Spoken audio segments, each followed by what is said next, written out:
सब तो वड्डा डाका 1 अरब अमरीकी डॉलर रातों रात होए गायब। बंगलादेश सेंट्रल बैंक का खाता हो गया खाली। पर यह सब होया किवें?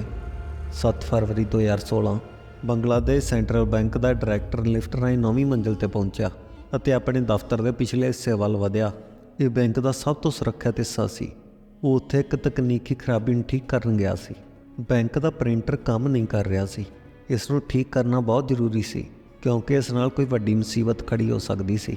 ਇਹ ਆਟੋਮੈਟਿਕ ਪ੍ਰਿੰਟਰ ਬੈਂਕ ਦੇ ਸੌਫਟਵੇਅਰ ਨਾਲ ਜੁੜਿਆ ਹੋਇਆ ਸੀ ਤੇ 24 ਘੰਟੇ ਚੱਲਦਾ ਰਹਿੰਦਾ ਸੀ। ਇਹ ਬੈਂਕ ਦੇ ਲੈਣ ਦੇਣ ਦੀਆਂ ਰਿਪੋਰਟਾਂ ਨੂੰ ਨਾਲ ਦੀ ਨਾਲ ਛਾਪਦਾ ਰਹਿੰਦਾ ਸੀ। ਪਰ ਅੱਜ ਇਹ ਬਿਲਕੁਲ ਖਾਲੀ ਪਿਆ ਸੀ। ਕਿੰਨਾ ਸਮਾਂ ਪ੍ਰਿੰਟਰ ਠੀਕ ਕਰਨ ਵਿੱਚ ਲੰਘ ਗਿਆ, ਪਰ ਆਖਰ ਉਹਨਾਂ ਨੇ ਇਸ ਨੂੰ ਠੀਕ ਕਰ ਲਿਆ। ਆਮ ਦਿਨਾਂ ਵਾਂਗ ਬੈਂਕ ਦਾ ਕੰਮਕਾਜ ਫਿਰ ਚੱਲ ਪਿਆ, ਪਰ ਉਹਨਾਂ 'ਚੋਂ ਕੋਈ ਨਹੀਂ ਸੀ ਜਾਣਦਾ ਕਿ ਇਸ ਦਿਨ ਵਿੱਚ ਕੁਝ ਵੀ ਆਮ ਨਹੀਂ ਹੋਣ ਵਾਲਾ। ਜਦ ਪ੍ਰਿੰਟਰ ਚੱਲਿਆ ਤਾਂ ਉਹ ਪਿਛਲੇ ਦਿਨ ਹੀ ਬੈਂਕ ਵਿੱਚ ਹੋਈਆਂ ਟ੍ਰਾਂਜੈਕਸ਼ਨਾਂ ਨੂੰ ਛਾਪਣ ਲੱਗਾ। ਜਲਦੀ ਹੀ ਬੈਂਕ ਮੈਨੇਜਰ ਨੂੰ ਅੰਦਾਜ਼ਾ ਹੋ ਗਿਆ ਕਿ ਕੁਝ ਤਾਂ ਹੈ ਜੋ ਸਹੀ ਨਹੀਂ, ਕਿਉਂਕਿ ਪ੍ਰਿੰਟਰ ਬਹੁਤ ਸਾਰੀਆਂ ਟ੍ਰਾਂਜੈਕਸ਼ਨਾਂ ਛਾਪ ਰਿਹਾ ਸੀ ਜੋ ਉਹਨਾਂ ਨੇ ਕੀਤੀਆਂ ਹੀ ਨਹੀਂ ਸੀ। ਜਦ ਉਹਨਾਂ ਨੇ ਇੱਕ ਇੱਕ ਕਰਕੇ ਸਾਰੀਆਂ ਰਿਪੋਰਟਾਂ ਚੈੱਕ ਕੀਤੀਆਂ ਤਾਂ ਉਹਨਾਂ ਨੂੰ 35 ਐਸੀਆਂ ਟ੍ਰਾਂਜੈਕਸ਼ਨ ਮਿਲ ਗਈਆਂ ਜਿਨ੍ਹਾਂ ਰਾਹੀਂ ਅਰਬਾਂ ਰੁਪਏ ਬਾਹਰ ਭੇਜ ਦਿੱਤੇ ਗਏ ਸਨ। ਇਹ ਪੈਸਾ ਬੰਗਲਾਦੇਸ਼ ਦੇ ਆਪਣੇ ਖਾਤੇ ਤੋਂ ਦੂਜੇ ਦੇਸ਼ਾਂ ਦੇ ਵੱਖ-ਵੱਖ ਖਾਤਿਆਂ ਵਿੱਚ ਟ੍ਰਾਂਸਫਰ ਕੀਤਾ ਗਿਆ ਸੀ, ਪਰ ਬੈਂਕ ਵਿੱਚੋਂ ਤਾਂ ਕਿਸੇ ਨੇ ਇਹ ਪੈਸਾ ਭੇਜਿਆ ਹੀ ਨਹੀਂ ਸੀ। ਪਰ ਫਿਰ ਇਹ ਪੈਸਾ ਗਿਆ ਕਿਵੇਂ? ਕੁੱਲ ਮਿਲਾ ਕੇ 1 ਅਰਬ ਅਮਰੀਕੀ ਡਾਲਰ ਟ੍ਰਾਂਸਫਰ ਕਰਨ ਦੇ ਆਰਡਰ ਸਨ। ਦੇਸ਼ ਦੇ ਰਿਜ਼ਰਵ ਦਾ ਵੱਡਾ ਹਿੱਸਾ ਰਾਤੋਂ ਰਾਤ ਉੱਡ ਗਿਆ।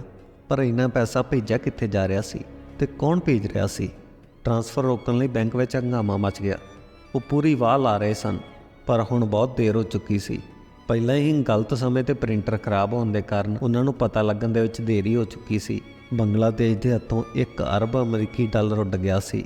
ਇਹ ਫਰਵਰੀ 2016 ਦੀ ਗੱਲ ਹੈ, ਪਰ ਇਸ ਦੀ ਅਸਲ ਕਾਰਵਾਈ 9 ਮਹੀਨੇ ਪਹਿਲਾਂ ਹੀ ਸ਼ੁਰੂ ਹੋ ਚੁੱਕੀ ਸੀ। ਫਿਲੀਪੀਨਸ ਮਈ 2015 3000 ਕਿਲੋਮੀਟਰ ਤੋਂ ਵੀ ਦੂਰ ਮਨੀਲਾ ਦੇ ਬਿਲਕੁਲ ਬਾਹਰ ਆਰਬੀਸੀ ਬੈਂਕ ਦੀ ਜੁਪੀਟਰ ਸਟਰੀਟ ਸ਼ਾਖਾ ਵਿੱਚ 4 ਅਣਜਾਣ ਆਦਮੀ ਆਏ। ਉਹਨਾਂ ਨੇ 500 ਡਾਲਰ ਨਾਲ 4 ਬੈਂਕ ਖਾਤੇ ਖੋਲ੍ਹੇ ਅਤੇ ਚਲੇ ਗਏ। ਫਿਰ ਕਦੇ ਮੁੜ ਕੇ ਨਹੀਂ ਆਏ, ਬਸ ਖਾਤੇ ਖੁਲਵਾ ਕੇ ਛੱਡ ਗਏ। ਜਨਵਰੀ 2016 ਘਟਨਾ ਤੋਂ 1 ਮਹੀਨਾ ਪਹਿਲਾਂ ਬੰਗਲਾਦੇਸ਼ ਬੈਂਕ ਦਾ ਇੱਕ ਕਰਮਚਾਰੀ ਬੈਂਕ ਵਿੱਚ ਆਪਣੇ ਕੰਪਿਊਟਰ 'ਤੇ ਕੰਮ ਕਰ ਰਿਹਾ ਸੀ। ਮੇਲ ਚੈੱਕ ਕਰਦਿਆਂ ਉਸਨੇ ਗਲਤੀ ਨਾਲ ਇੱਕ ਗਲਤ ਮੇਲ ਉੱਪਰ ਕਲਿੱਕ ਕਰ ਦਿੱਤਾ, ਜਿਸ ਨੇ ਉਸ ਕੇਂਦਰੀ ਬੈਂਕ ਦੇ ਕੰਪਿਊਟਰ ਵਿੱਚ ਇੱਕ ਖਤਰਨਾਕ ਪ੍ਰੋਗਰਾਮ ਇੰਸਟਾਲ ਕਰਨਾ ਸ਼ੁਰੂ ਕਰ ਦਿੱਤਾ ਸੀ। ਪਰ ਇਹ ਸਭ ਦੇ ਨਤੀਜਿਆਂ ਤੋਂ ਬੇਖਬਰ ਉਹ ਆਪਣਾ ਕੰਮ ਮੁਕਾ ਕੇ ਘਰ ਵਾਪਸ ਚਲਾ ਗਿਆ। ਉਸ ਨੂੰ ਕੋਈ ਖਬਰ ਨਹੀਂ ਸੀ ਕਿ ਉਸ ਦੀ ਇੱਕ ਕਲਿੱਕ ਬੰਗਲਾਦੇਸ਼ ਨੂੰ ਕਿੰਨੀ ਭਾਰੀ ਪੈਣ ਵਾਲੀ ਹੈ। ਇਸ ਮੈਲਵੇਅਰ ਨਾਲ ਬੰਗਲਾਦੇਸ਼ ਦੇ ਸੈਂਟਰਲ ਬੈਂਕ ਦੇ ਸਾਰੇ ਕੰਪਿਊਟਰਾਂ ਦਾ ਐਕਸੈਸ ਹੈਕਰਾਂ ਦੇ ਹੱਥ ਵਿੱਚ ਪਹੁੰਚ ਗਿਆ ਸੀ। ਸਭ ਕੁਝ ਹੁਣ ਉਹਨਾਂ ਦੇ ਹੱਥ ਵਿੱਚ ਸੀ। ਉਹ ਚੁੱਪਚਾਪ ਬੈਂਕ ਕਰਮਚਾਰੀਆਂ ਦੇ ਉੱਪਰ ਨਜ਼ਰ ਰੱਖਦੇ ਰਹੇ। ਉਹ ਸਾਰੇ ਬੈਂਕ ਦੇ ਕੰਮਕਾਜ ਦੇਖ ਰਹੇ ਸਨ। ਬਸ ਹੁਣ ਉਹ ਸਹੀ ਸਮੇਂ ਦੀ ਉਡੀਕ ਵਿੱਚ ਸਨ। 1 ਮਹੀਨੇ ਬਾਅਦ ਇੱਕ ਵੀਰਵਾਰ ਨੂੰ ਬੈਂਕ 2 ਦਿਨਾਂ ਲਈ ਬੰਦ ਹੋ ਰਿਹਾ ਸੀ। ਬੰਗਲਾਦੇਸ਼ ਵਰਗੇ ਮੁਸਲਿਮ ਬਹੁ ਗਿਣਤੀ ਵਾਲੇ ਦੇਸ਼ਾਂ ਵਿੱਚ ਸ਼ਨੀ ਐਤਵਾਰ ਦੀ ਬਜਾਏ ਸ਼ੁੱਕਰ ਅਤੇ ਸ਼ਨੀਵਾਰ ਨੂੰ ਛੁੱਟੀ ਹੁੰਦੀ ਹੈ। ਬੈਂਕ ਬੰਦ ਹੋਣ ਤੋਂ ਬਾਅਦ ਹੈਕਰ ਆਖਰੀ ਵਾਰ ਬੈਂਕ ਸਿਸਟਮ ਵਿੱਚ ਦਾਖਲ ਹੋਏ। ਅੱਜ ਉਹਨਾਂ ਨੇ ਆਪਣੇ ਅਸਲ ਕੰਮ ਨੂੰ ਅੰਜਾਮ ਦੇਣਾ ਸੀ, ਪਰ ਅੰਤਰਰਾਸ਼ਟਰੀ ਮਨੀ ਟ੍ਰਾਂਸਫਰ ਵਿੱਚ ਹੇਰਾਫੇਰੀ ਕਰਨਾ ਕੋਈ ਸੌਖੀ ਗੱਲ ਨਹੀਂ ਸੀ। ਬੈਂਕਾਂ ਵਿੱਚ ਇੱਕ ਸਵਿਫਟ ਸਿਕਿਉਰਿਟੀ ਸਿਸਟਮ ਹੁੰਦਾ ਹੈ। ਇਹ ਇੱਕ ਇੰਟਰਨੈਸ਼ਨਲ ਭੁਗਤਾਨ ਨੈੱਟਵਰਕ ਹੈ ਜੋ ਪੈਸੇ ਦੇ ਲੈਣ ਦੇਣ ਨੂੰ ਸੁਰੱਖਿਅਤ ਤਰੀਕੇ ਨਾਲ ਕਰਨ ਦੇ ਕੰਮ ਆਉਂਦਾ ਹੈ। ਇਹ ਮਿਲਟਰੀ ਗ੍ਰੇਡ ਸੁਰੱਖਿਆ ਦੀ ਵਰਤੋਂ ਕਰਦਾ ਹੈ, ਜਿਸ ਦੀ ਕਿਸੇ ਵੀ ਤਰ੍ਹਾਂ ਉਲੰਘਣਾ ਨਹੀਂ ਕੀਤੀ ਜਾ ਸਕਦੀ, ਕਿਉਂਕਿ ਇਹ ਅਸਲ ਪੈਸਾ ਟ੍ਰਾਂਸਫਰ ਨਹੀਂ ਕਰਦਾ। ਇਹ ਬਸ ਟਰਸਟਡ ਖਾਤੇ ਨੂੰ ਪੈਸੇ ਦਾ ਭੁਗਤਾਨ ਕਰਨ ਦੇ ਆਰਡਰ ਭੇਜਦਾ ਹੈ, ਜਿਸ 'ਤੇ ਅਗਲੇ ਦੇਸ਼ ਵਿੱਚ ਬੈਂਕ ਕਾਰਵਾਈ ਕਰਦੇ ਹਨ। ਪਰ ਇੱਥੇ ਉਹ ਕਿਸੇ ਆਮ ਖਾਤੇ ਵਿੱਚੋਂ ਪੈਸੇ ਚੋਰੀ ਕਰਨ ਦੀ ਕੋਸ਼ਿਸ਼ ਨਹੀਂ ਕਰ ਰਹੇ ਸਨ। ਉਹਨਾਂ ਦਾ ਨਿਸ਼ਾਨਾ ਇੱਕ ਦੇਸ਼ ਦਾ ਕੇਂਦਰੀ ਬੈਂਕ ਸੀ। ਉਹ ਸਵਿਫਟ ਟਰਮੀਨਲਾਂ ਨੂੰ ਖੁਦ ਕੰਟਰੋਲ ਕਰ ਰਹੇ ਸਨ। 35 ਫਰਜ਼ੀ ਟ੍ਰਾਂਸਫਰਾਂ ਦੇ ਆਰਡਰ ਹੁਣ ਤੱਕ ਸਵਿਫਟ ਰਾਹੀਂ federal reserve bank of New York ਨੂੰ ਭੇਜੇ ਜਾ ਚੁੱਕੇ ਸਨ। ਪਰ ਨਿਊਯਾਰਕ ਹੀ ਕਿਉਂ? ਕਿਉਂਕਿ ਨਿਊਯਾਰਕ ਵਿੱਚ ਬੰਗਲਾਦੇਸ਼ ਬੈਂਕ ਦਾ ਖਾਤਾ ਹੈ, ਜਿਸ ਵਿੱਚ ਅਰਬਾਂ ਡਾਲਰ ਅੰਤਰਰਾਸ਼ਟਰੀ ਲੈਣ ਦੇਣ ਲਈ ਜਮ੍ਹਾਂ ਰਹਿੰਦੇ ਹਨ। ਬੰਗਲਾਦੇਸ਼ ਕੇਂਦਰੀ ਬੈਂਕ ਤੋਂ ਭੇਜੇ ਗਏ ਆਰਡਰ ਅਨੁਸਾਰ ਨਿਊਯਾਰਕ ਬੈਂਕ ਨੇ ਅੱਗੇ 35 ਖਾਤਿਆਂ ਵਿੱਚ ਫੰਡ ਟ੍ਰਾਂਸਫਰ ਕਰਨੇ ਸਨ। ਅਗਲਾ ਦਿਨ ਸ਼ੁੱਕਰਵਾਰ ਨਿਊਯਾਰਕ ਦਾ federal reserve bank Bangladesh bank ਦੇ ਆਰਡਰਾਂ ਦਾ ਭੁਗਤਾਨ ਕਰਨ ਵਿੱਚ ਰੁੱਝਿਆ ਹੋਇਆ ਸੀ। ਉਹਨਾਂ ਕੋਲ ਟ੍ਰਾਂਸਫਰ ਰੋਕਣ ਦਾ ਕੋਈ ਕਾਰਨ ਨਹੀਂ ਸੀ, ਕਿਉਂਕਿ ਸਵਿਫਟ ਨਿਰਦੇਸ਼ ਜਾਇਜ਼ ਸਨ। ਇਸ ਲਈ ਧੋਖੇ ਤੋਂ ਅਣਜਾਣ ਉਹਨਾਂ ਨੇ ਇਹਨਾਂ ਆਰਡਰਾਂ 'ਤੇ ਕਾਰਵਾਈ ਕਰਨੀ ਸ਼ੁਰੂ ਕਰ ਦਿੱਤੀ। ਐਤਵਾਰ ਦੀ ਸਵੇਰ ਬੰਗਲਾਦੇਸ਼ ਬੈਂਕ ਦੇ ਕਰਮਚਾਰੀ 2 ਦਿਨਾਂ ਦੀ ਛੁੱਟੀ ਤੋਂ ਬਾਅਦ ਵਾਪਸ ਆਏ। ਸਵਿਫਟ ਨੈੱਟਵਰਕ ਨਾਲ ਜੁੜਿਆ ਆਟੋਮੇਟਿਡ ਪ੍ਰਿੰਟਰ ਕਿਸੇ ਖਰਾਬੀ ਕਾਰਨ ਕੰਮ ਨਹੀਂ ਕਰ ਰਿਹਾ ਸੀ, ਪਰ ਇਹ ਕੋਈ ਤਕਨੀਕੀ ਖਰਾਬੀ ਨਹੀਂ ਸੀ। ਹੈਕਰਾਂ ਨੇ ਜਾਣਬੁੱਝ ਕੇ ਇਸ ਨੂੰ ਖਰਾਬ ਕੀਤਾ ਸੀ ਤਾਂ ਕਿ ਬੈਂਕ ਕਰਮਚਾਰੀਆਂ ਨੂੰ ਪਤਾ ਲੱਗਣ ਵਿੱਚ ਹੋਰ ਦੇਰੀ ਹੋ ਜਾਵੇ। ਇਸ ਨਾਲ ਉਹਨਾਂ ਨੂੰ ਹੋਰ ਸਮਾਂ ਮਿਲ ਜਾਵੇਗਾ ਹੁਣ ਤੱਕ ਸ਼੍ਰੀਲੰਕਾ ਦੇ ਇੱਕ ਬੈਂਕ ਵਿੱਚ ਨਿਊਯਾਰਕ ਬੈਂਕ ਵੱਲੋਂ ਭੇਜੇ ਗਏ $20 ਮਿਲੀਅਨ ਆ ਚੁੱਕੇ ਸਨ, ਪਰ ਇਹ ਤਾਂ ਹਾਲੇ ਉਹਨਾਂ 35 ਟਰਾਂਸਫਰਾਂ ਵਿੱਚੋਂ ਸਿਰਫ ਇੱਕ ਸੀ। ਹਾਲੇ 34 ਬਾਕੀ ਸਨ। ਬੰਗਲਾਦੇਸ਼ ਦੇ ਸੈਂਟਰਲ ਬੈਂਕ ਵਿੱਚ ਹੰਗਾਮਾ ਮਚ ਚੁੱਕਾ ਸੀ। ਉਹਨਾਂ ਨੇ ਤੁਰੰਤ ਨਿਊਯਾਰਕ ਬੈਂਕ ਨੂੰ ਆਰਡਰ ਰੋਕਣ ਲਈ ਬੇਨਤੀ ਕੀਤੀ, ਪਰ ਅੱਜ ਤਾਂ ਐਤਵਾਰ ਸੀ, ਨਿਊਯਾਰਕ ਵਿੱਚ ਛੁੱਟੀ ਦਾ ਦਿਨ। ਉਹਨਾਂ ਦਾ ਜਵਾਬ ਦੇਣ ਲਈ ਉੱਥੇ ਕੋਈ ਨਹੀਂ ਸੀ। ਜਦੋਂ ਤੱਕ ਨਿਊਯਾਰਕ ਦਾ ਸਟਾਫ ਵਾਪਸ ਆਉਂਦਾ ਉਦੋਂ ਨੂੰ ਤਾਂ ਬਹੁਤ ਦੇਰ ਹੋ ਜਾਣੀ ਸੀ। ਪਰ ਇੱਥੇ ਇੱਕ ਚਮਤਕਾਰ ਵਾਪਰਿਆ ਜਿਸ ਨੇ ਬੰਗਲਾਦੇਸ਼ ਨੂੰ ਬਚਾ ਲਿਆ। ਹੋਇਆ ਇਹ ਕਿ ਨਿਊਯਾਰਕ ਬੈਂਕ ਦੇ ਆਟੋਮੇਟਿਡ ਸਿਸਟਮ ਨੇ 35 ਵਿੱਚ 34 ਟ੍ਰਾਂਜੈਕਸ਼ਨਾਂ ਨੂੰ ਫਲੈਗ ਕਰ ਦਿੱਤਾ, ਕਿਉਂਕਿ ਉਹ ਆਰਡਰ ਜਿਸ ਕੰਪਨੀ ਦੇ ਨਾਮ ਤੇ ਸਨ ਉਸ ਦਾ ਨਾਮ ਇੱਕ ਐਸੀ ਸ਼ਿਪਿੰਗ ਕੰਪਨੀ ਦੇ ਨਾਮ ਨਾਲ ਮੇਲ ਖਾਂਦਾ ਸੀ ਜਿਸ ਨੂੰ ਨਿਊਯਾਰਕ ਬੈਂਕ ਨੇ ਬਲੈਕਲਿਸਟ ਵਿੱਚ ਪਾਇਆ ਹੋਇਆ ਸੀ। ਇਹ ਇਤਫਾਕ ਹੈਕਰਾਂ ਲਈ ਬਹੁਤ ਖਤਰਨਾਕ ਸਾਬਤ ਹੋਇਆ। $870 ਮਿਲੀਅਨ ਦੇ ਟ੍ਰਾਂਸਫਰ ਨੂੰ ਬੈਂਕ ਕੰਪਿਊਟਰ ਵੱਲੋਂ ਹੀ ਬਲੌਕ ਕਰ ਦਿੱਤਾ ਗਿਆ। ਬਾਅਦ ਵਿੱਚ ਜਦੋਂ ਸਟਾਫ ਨੇ ਧਿਆਨ ਨਾਲ ਦੇਖਿਆ ਤਾਂ ਉਹਨਾਂ ਨੂੰ ਕਈ ਚੀਜ਼ਾਂ ਸ਼ੱਕੀ ਲੱਗੀਆਂ। ਬੈਂਕਾਂ ਦੀ ਬਜਾਏ ਪ੍ਰਾਈਵੇਟ ਸੰਸਥਾਵਾਂ ਦੇ ਨਾਮ ਤੇ ਇੰਨੀ ਵੱਡੀ ਰਕਮ ਭੇਜੀ ਜਾ ਰਹੀ ਸੀ। ਅਸਲ ਗੱਲ ਦਾ ਪਤਾ ਲੱਗਣ ਤੇ ਟ੍ਰਾਂਸਫਰ ਰੋਕ ਦਿੱਤੇ ਗਏ। $1 ਬਿਲੀਅਨ ਚੋਂ $870 ਮਿਲੀਅਨ ਤਾਂ ਹੈਕਰਾਂ ਦੇ ਹੱਥ ਆਉਂਦੇ ਰਹਿ ਗਏ, ਪਰ ਹਜੇ ਵੀ 5 ਟ੍ਰਾਂਸਫਰ ਬਾਕੀ ਸਨ, ਜਿਨ੍ਹਾਂ ਵਿੱਚ ਕੁੱਲ $101 ਮਿਲੀਅਨ ਦੀ ਰਕਮ ਸੀ। $101 ਮਿਲੀਅਨ ਅਮਰੀਕੀ ਕੋਈ ਛੋਟੀ ਰਕਮ ਨਹੀਂ ਸੀ। ਨਿਊਯਾਰਕ ਬੈਂਕ ਦਾ ਆਟੋਮੇਟਿਡ ਸਿਸਟਮ ਇਹਨਾਂ ਟ੍ਰਾਂਸਫਰਾਂ ਨੂੰ ਪਰਖ ਨਹੀਂ ਸਕਿਆ ਅਤੇ ਇਹਨਾਂ ਦਾ ਪੈਸਾ ਏਸ਼ੀਆ ਦੇ ਵੱਖੋ-ਵੱਖ ਬੈਂਕਾਂ ਵਿੱਚ ਪਹੁੰਚ ਚੁੱਕਾ ਸੀ।